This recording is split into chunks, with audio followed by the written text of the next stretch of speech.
जाए तो कोई बात नहीं।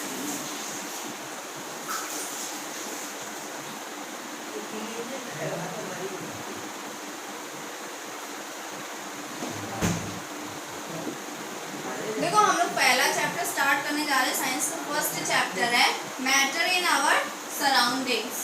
मतलब हमारे चारों ओर के सारे क्या हैं, जो भी तत्व हैं या पदार्थ हैं, उन सब के बारे में पढ़ना है इस चैप्टर में। ठीक है, पहले स्टार्ट करते हैं मैटर से। What is matter? मैटर होता क्या है? ठीक है, तो matter anything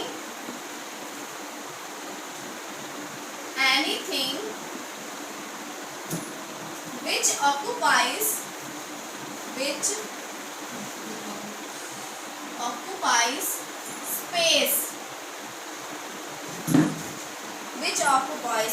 space and has mass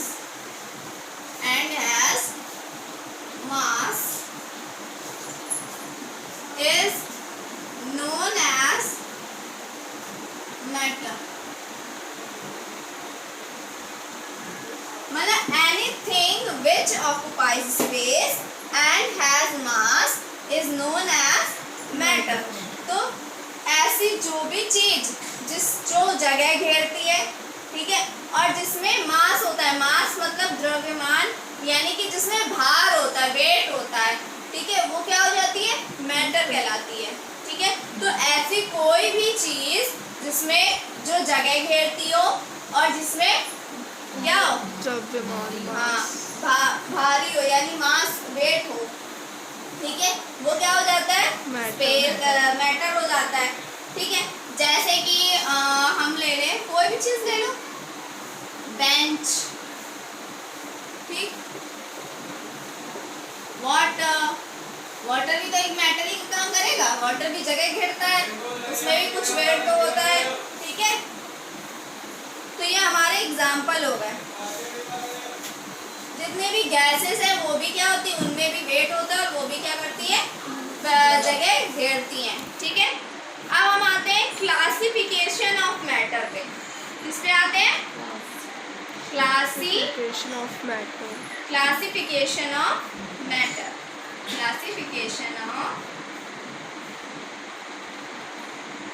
matter. Classification यानी कि वर्गीकरण। कितने वर्गों में बांटा गया, कितने क्लासेस में बांटा गया है मैटर को, अब हम लोग ये पढ़ेंगे। तो जो भी मैटर है, मतलब जो मैटर है, on the basis of their properties, किस पे? उनकी प्रॉपर्टीज की बेसिस पे उसको कितने भागों में बांटा गया? 2 पार्ट्स में बांटा गया है। किसमें बांटा गया? 2 पार्ट्स में बांटा। Basis of their properties. ठीक है, उनकी प्रॉपर्टीज की बेसिस पे उन्हें कितने भागों में बांटा गया है? 2 टाइप्स में बांटा गया है। 2 भागों में बांटा गया है। ठीक है, पहला जो आता है, अच्छा, प्रॉपर्टीज क्या होती हैं? विशेषताएं। कौन कौन सी? उसकी फिजिकल स्टेट कैसी है, उसकी ऑर्डर यानी स्मेल कैसी है। ठीक है, तो उसके अकॉर्डिंग तो उसको किसमें बांटा गया है? 2 पार्ट्स में बांटा गया है। देखो, पहली होती है फिजिकल क्लासिफिकेशन। Physical classification. दूसरा होता है, हमारे पास आ जाता है कौन सा? Chemical classification. कौन सा हो जाता है? Chemical classification. पहला फिजिकल क्लासिफिकेशन, दूसरा केमिकल क्लासिफिकेशन। देखो, जो फिजिकल यानी कि उसकी बाहरी अवस्थाओं के आधार पे, बाहरी स्टेट्स के आधार पे, बाहरी स्टेट्स में क्या क्या आ जाता है? उसकी क्या आ जाती है? स्मेल आ जाती है। ठीक है, और क्या रहता है? उसका रंग कैसा होगा, ठीक है, उसका बाहरी स्ट्रक्चर कैसा होगा। तो ये सारी जो प्रॉपर्टीज होती है फिजिकल प्रॉपर्टीज होती हैं, जो हम लोग बाहर से देख पाते हैं। ठीक, और जो अंदरूनी होती है वो कैसी हो जाती है? अंदर की प्रॉपर्टीज केमिकल में आ जाती है। जैसे अंदर उसके एटम्स में अगर कुछ चेंजमेंट हो रहा है, ठीक है, उसके वेट में कुछ चेंजमेंट हो रहा है, ठीक है, तो ये सारी किस में आ जाती है? केमिकल केमिकल प्रॉपर्टीज में आती है, उसकी केमिकल में कुछ केमिकल चेंज कुछ हो रहा हो उसमें, तो केमिकल चेंज किस में आ जाती है, केमिकल प्रॉपर्टीज में। जो फिजिकल चेंज होते हैं यानी कि जो बाहरी चेंज होते हैं वो किस में आ जाते हैं, फिजिकल में, सॉरी फिजिकली में आते हैं, ठीक है। Based on physical property matter has been classified solid, liquids and gas. इसके आधार पर मैटर को कितने भाग्स में बांटा गया है, इसमें कैसे डिफाइन करते हैं, उन्हीं की बेस्ड ऑन फिजिकल प्रॉपर्टीज के आधार पर मैटर हैज बीन क्लासिफाइड। किसमें कितने, 3 स्टेट्स में करा गया है ना, solid, liquid, gas and gases, ठीक है, सॉलिड, लिक्विड एंड गैसेस। तो कितने पार्ट में डिवाइड किया गया है, फिजिकल प्रॉपर्टीज के आधार पर 3, ठीक है। केमिकल क्या था, बेस्ड ऑन केमिकल प्रॉपर्टीज, ठीक है, केमिकल प्रॉपर्टीज के आधार पर mixture has been divide as, जो मिक्सचर जो होता है matter has been divide as, उसको भी 3 पार्ट्स में बांटा गया है। पहला होता है एलिमेंट्स, दूसरा कंपाउंड, और तीसरा हमारा क्या हो जाएगा, मिक्सचर। क्या हो जाएगा, मिक्सचर। अब एक बार बेसिस में ले लेते हैं, मतलब पूरा एक बार समझ लेते हैं। पहले हमने चैप्टर स्टार्ट किया था मैटर इन आवर सराउंडिंग्स। अब भाई मैटर के बारे में पढ़े तो हमें पता होना चाहिए मैटर होता क्या है। तो anything which occupies space and has mass is known as matter. तो ऐसी कोई भी चीज जो जगह घेरती है और जिसमें वेट होता है, मास होता है, द्रव्यमान होता है, वो क्या कहलाती है, मैटर कहलाती है। कुछ भी ले सकते हो, वाटर, एयर। भाई बैलून में एयर भर दोगे तो उसका थोड़ा तो वेट बढ़ जाएगा, ठीक है। तो ये सब किसके एग्जांपल्स है, मैटर के एग्जांपल्स। फिर हम पढ़ते हैं क्लासिफिकेशन ऑफ मैटर।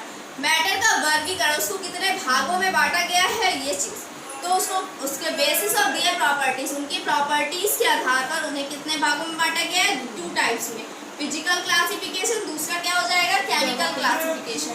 तो फिजिकल क्लासिफिकेशन में आ जाएगा फिजिकल, यानी कि हमने बताया था कि उसकी बाहरी स्टेट के आधार पर, फिजिकल चेंजेस के आधार पर हम लोग बांटेंगे तो 2-3 तरीके से होता है, सॉलिड, लिक्विड और गैसेस में बटेगा। केमिकल क्लासिफिकेशन जो अंदर के चेंजमेंट्स होते हैं, यानी उसके एटम्स में चेंजमेंट हो, उसके वेट में चेंजमेंट हो, तो ये किस में आ जाते हैं, केमिकल प्रॉपर्टीज में आते हैं। उसमें भी 3 पार्ट्स होते हैं। केमिकल प्रॉपर्टीज के 3 पार्ट्स होते हैं, एलिमेंट, कंपाउंड और मिक्सचर। अब हम पढ़ेंगे किसके बारे में, फिजिकल नेचर ऑफ मैटर। किसके बारे में, फिजिकल नेचर ऑफ मैटर, ठीक है। फिजिकल नेचर, अभी हमने 2 प्रॉपर्टीज बताई थी, एक फिजिकल प्रॉपर्टी बताई, दूसरी केमिकल प्रॉपर्टीज बताई थी, यानी कि एक फिजिकल क्लासिफिकेशन बताया था और दूसरा क्या बताया था, केमिकल क्लासिफिकेशन बताया था। तो फिजिकल नेचर ऑफ मैटर मतलब मैटर का फिजिकल नेचर कैसा होता है, मतलब बाहरी रूप उसका कैसा होता है। तो कुछ साइंटिस्ट मतलब ने माना कि जो मैटर है वो कैसा है, कॉन्टिन्यूअस है। कुछ ने माना कि जो मैटर है वो पार्टिकल्स के रूप में है, यानी कि कुछ ने माना कि जो मैटर है वो एक वुड के टुकड़े के जैसा है, ठीक है, यानी कि वो कॉन्टिन्यूअस है, ठीक, टूटा टूटा नहीं है। और कुछ ने माना कि वो क्रिस्टल्स टाइप, पार्टिकल्स टाइप का है, ठीक। तो इसको प्रूव करने के लिए हमने क्या लिया, एक ग्लास लिया। क्या लिया, एक ग्लास लिया। एक ग्लास लिया तो जब ग्लास शीट ली तो वो कैसी थी, कॉन्टिन्यूअस थी, एक जैसी थी, ठीक है। जब उसको तोड़ दिया तो क्या हो गई, वो ब्रेक हो गई, टूट गई, ठीक। तो इससे हमें ये पता चला कि matter is made up of particles. छोटे छोटे पार्टिकल्स मिलकर क्या बनाते हैं, मैटर बनाते हैं। यानी कि matter is not continuous but is made up of small particle. क्या बोला उसने कि मैटर एक जैसा हमेशा नहीं रहता है। क्या नहीं रहता है? एक जैसा नहीं रहता है, but it is made of small particles। जो मैटर है वो छोटे छोटे किससे मिलके बना है? पार्टिकल से बना है। वो कॉन्टिन्यूस नहीं रहता भाई। वुड लेंगे तो इतना होगा, ग्लास शीट लेंगे तो इतनी होगी, तो कॉन्टिन्यूस हुआ नहीं हुआ। लेकिन जो छोटे छोटे पार्टिकल्स हैं तो वो तो एक जैसे होंगे ना, वो तो छोटे ही होंगे। तो जो मैटर है, कोई भी मैटर ले लो, ये बुक ले लो, कुछ भी ले लो, ठीक है, वो किससे मिलकर बनी है? छोटे छोटे पार्टिकल्स से मिलकर बना है। अब इसके एक्सपेरिमेंट को करने के लिए क्या किया? ये जानने के लिए, to know that the matter is made up of particles, हमने ये जानने के लिए कौन सा एक्सपेरिमेंट किया कि हमने एक 100 ml का एक बीकर लिया, ठीक है, और उसे आधा किससे भर लिया? वाटर से भर लिया, ठीक। अब क्या किया? मार्क कर लिया कि कितना वाटर लेवल है इसमें, ठीक है। फिर नाउ डिसॉल्व सम सॉल्ट और sugar with the help of glass rod as shown. हमने इसमें कुछ अगले मतलब इसमें क्या किया कि हमने इसमें कुछ क्या डाल दिया? सॉल्ट डाल दिया वाटर में, ठीक, और उसको घोल दिया। अब जो सॉल्यूशन हमें मिला वो कैसा मिला? सॉल्टी सॉल्यूशन मिला। कैसा मिला? सॉल्टी सॉल्यूशन मिला। Salt solution in water.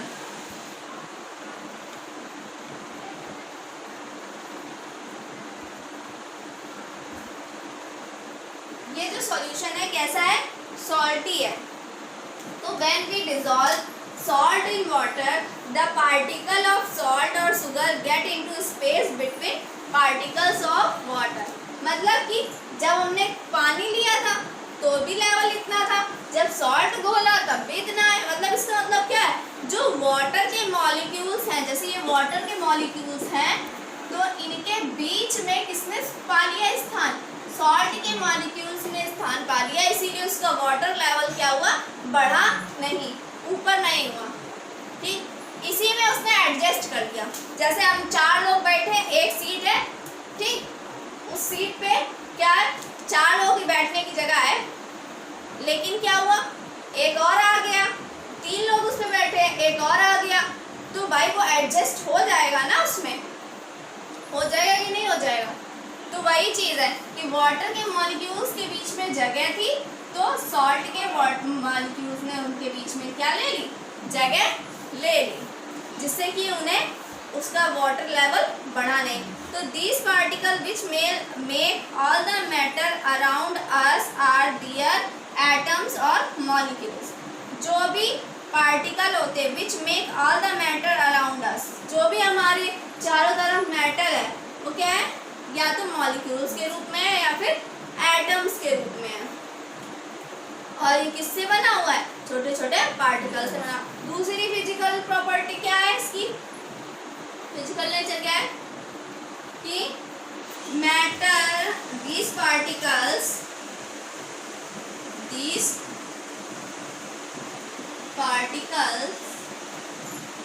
of matter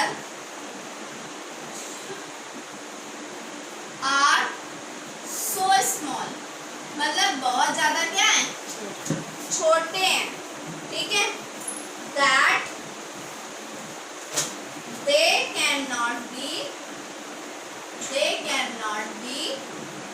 seen even under microscope।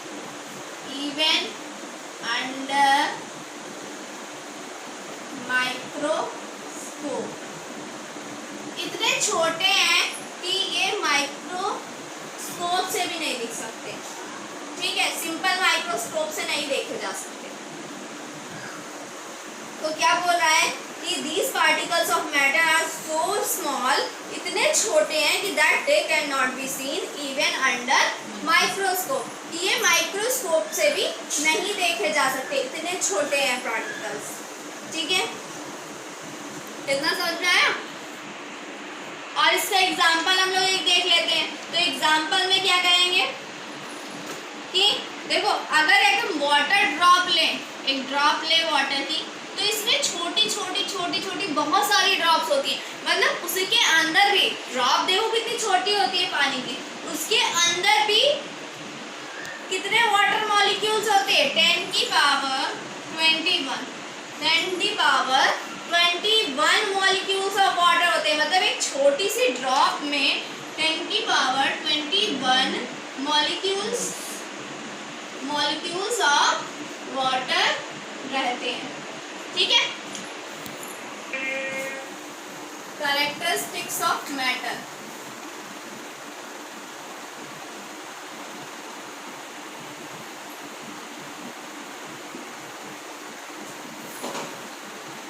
Particles of matter. हम मैटर की क्या क्या विशेषताएं शो करते हैं, मैटर के पार्टिकल्स हम ये पढ़ेंगे। ठीक है, characteristics of particles of matter. तो 3 तरह की कैरेक्टरिस्टिक्स शो करते हैं। पहली होती है particles of matter have space between them.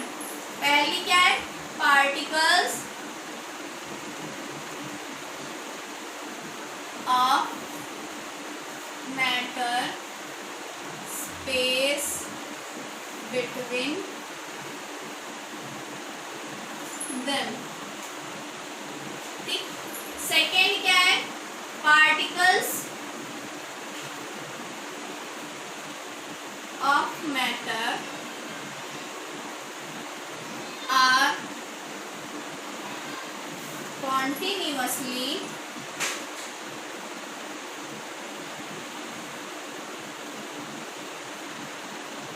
moving. And the third one is particles of matter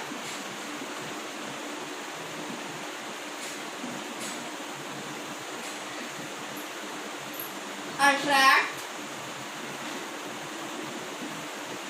each other. ये 3 हमें बताई गई properties characteristics of particles of matter, क्या क्या विशेषताएं शो करता है। पहली क्या है, particles of matter have space between them, ये वाली। ठीक है, तो पार्टिकल्स पार्टिकल्स के बीच में क्या होता है, स्पेस होता है। ये हम एग्जांपल अभी दे चुके हैं, दिया था मैं।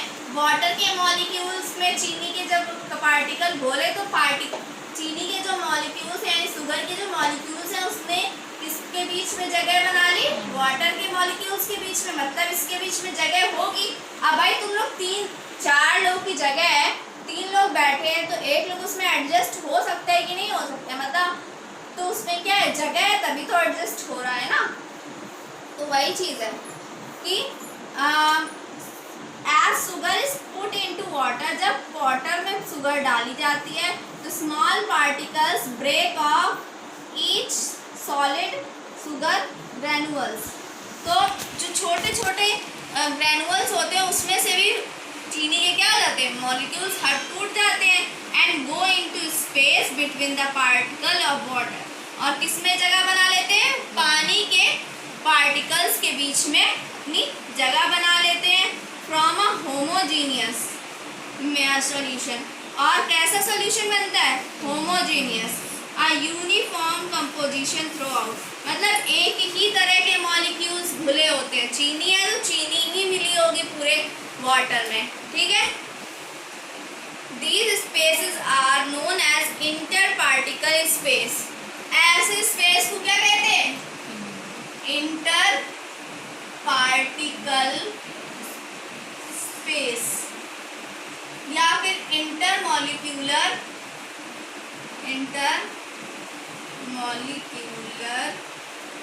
स्पेस।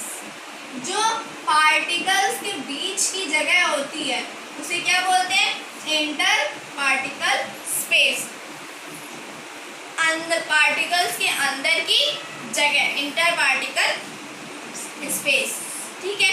इसी तरह अगर similarly when we make tea, जब हम लोग टी या कॉफ़ी बनाते हैं या फिर नींबू पानी बनाते हैं तो क्या होता है, particles of one type of matter, एक तरह के मैटर के particles get into the spaces between particles of other type of matter, दूसरी तरह के पार्टिकल्स के बीच में जगह बना लेते हैं। ठीक है, तो जिससे क्या होता है, दिस शोज दैट, ये यह दिखाता है there is enough space between particles of matter. तो क्या दिखाता है कि मैटर्स के पार्टिकल्स के बीच में क्या होती है, पर्याप्त जगह होती है, इनफ प्लेस होती है। However, the size and number of their spaces differ from one kind of matter to another। मतलब जबकि दो पार्टिकल्स का मतलब एक जगह, जरूरी नहीं है कि ये जगह इसके बराबर ही हो। एक पार्टिकल्स के बीच के मैटर, एक मैटर के पार्टिकल्स के बीच की जगह दूसरे मैटर के पार्टिकल्स के बीच की जगह से क्या होती है, अलग अलग होती है। मान लो हमने ग्लास शीट लिया, ठीक है, तो ग्लास शीट में इतनी जगह है, ठीक है। अच्छा वाटर ले लिया तो वाटर के बीच में बिल्कुल जगह है, मतलब थोड़ी थोड़ी जगह है, ठीक है। तो इस तरह से मतलब जरूरी नहीं वो स्पेस सेम हो या उसका साइज, मॉलिक्यूल्स के साइज सेम हो, ठीक है। मॉलिक्यूल्स के साइज अगर अलग हो सकते हैं, स्पेस कम ज़्यादा हो सकती है, ठीक है। लेकिन क्या ये वाली प्रॉपर्टी डिफाइन हो गई, particles of matter space between them, matters के पार्टिकल्स के बीच में क्या होती है, जगह होती है, स्पेस होती है, ठीक है। इतना समझ में आ गया। देन नेक्स्ट क्या था, particles of matter are continuously moving. जो मैटर के पार्टिकल्स होते हैं वो हमेशा क्या करते रहते हैं, मूवमेंट करते रहते हैं, ठीक है। हमेशा क्या करते रहते हैं, एक तरह की मूवमेंट उनमें रहती है। इससे कैसे करेंगे, जैसे हमने अगरबत्ती जलाई, ठीक है, put an unlit incense stick in a corner of your room. मतलब एक अगरबत्ती हम लोग रख दें कॉर्नर, एक कोने में, you will observe that you have to go very close to it get its smell. और तुम्हें हर कोने में उसकी क्या दिखे, महक सूंघ सकते हो तुम लोग, उसमें स्मेल कर सकते हो, ठीक है। Now light the incense stick, ठीक है, सॉरी, जो अगरबत्ती ली हम लोग ने उसको एक कोने में रख दो, तो हल्की हल्की स्मेल हमें अगरबत्ती के पैकेट से भी आती होगी, ठीक है, हल्की हल्की स्मेल आती है।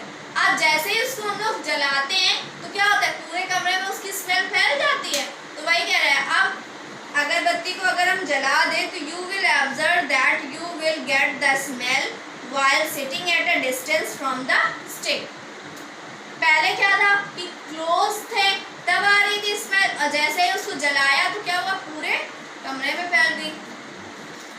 That is the fragrance of incense stick quickly spread the whole. तो मतलब उसकी क्या सुगंध पूरे कमरे में जैसे जलाते हैं वो फैल जाती है। The fragrance produced due to the burning of incense stick is due to the movement of gaseous vapor produced rapidly in all directions। क्या कैसे हुआ ये, कैसे सुगंध फैल गई, the fragrance जो सुगंध थी वो फैल गई थी due to the burning, जैसे हम लोगों ने जलाया उसको, एंड इंटर में जो उसके मॉलिक्यूल्स है, गैस के मॉलिक्यूल जैसे जली उससे क्या निकलता है, धुआं निकलता है। तो धुआं ही तो सारे पूरे कमरे में फैलता है ना। तो धुआं क्या होता है, गैसियस स्टेट में होता है, और गैस सबसे जल्दी मूवमेंट करती है। गैस के पार्टिकल्स क्या होते हैं, सबसे जल्दी मूवमेंट करते हैं, इसीलिए वो चारों तरफ क्या हो जाती है, फैल जाती है। This vapour intermix with the moving particle of air in the room. और क्या होता है भाई, कोई भी कमरा हो उसमें एयर भरी हुई है, तो जो अगरबत्ती से जलाया हमने, जो अगरबत्ती के पार्टिकल्स हैं, तो क्या हुआ,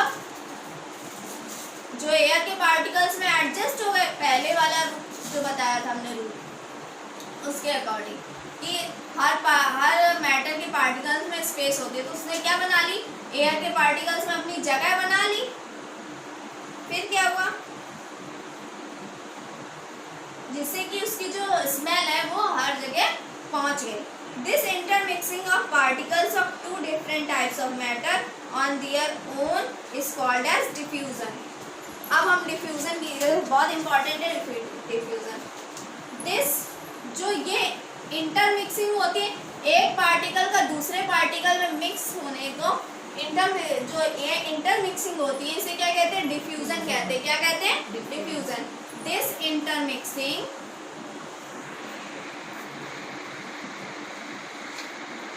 of particles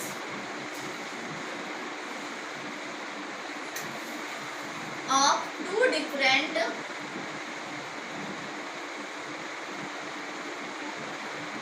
types of matter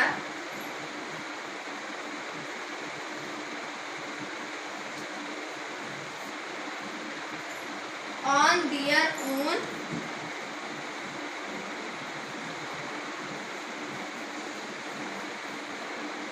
is known as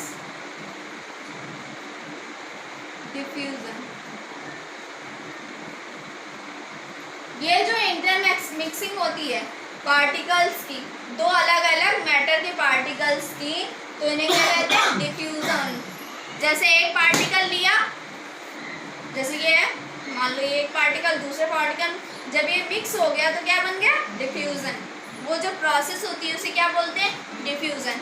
if the particle of air had not been in motion, अगर जो पार्टिकल है वो मोशन में नहीं होगा, then the fragrance would not have reached to each and every corner of room at such a quick rate. This is can be concluded that the particles of matter are in constant motion। तो क्या होगा? अगर वो motion में नहीं रहेंगे particles तो हमें स्मेल नहीं आएगी हर कॉर्नर में, ठीक है? तो क्या हो जाएगा? इट कैन बी कंक्लूडेड, तो ऐसा कहा जा सकता है कि जो पार्टिकल्स है मैटर के, वो कैसे हैं? एक तरह की मोशन में रहते हैं, कांस्टेंट, हमेशा गति करते रहते हैं, ठीक है?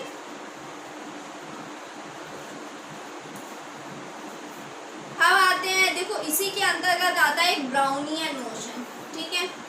क्या आता है? इसी रूल के, मतलब इसी प्रॉपर्टी के अंतर्गत आता है ब्राउनियन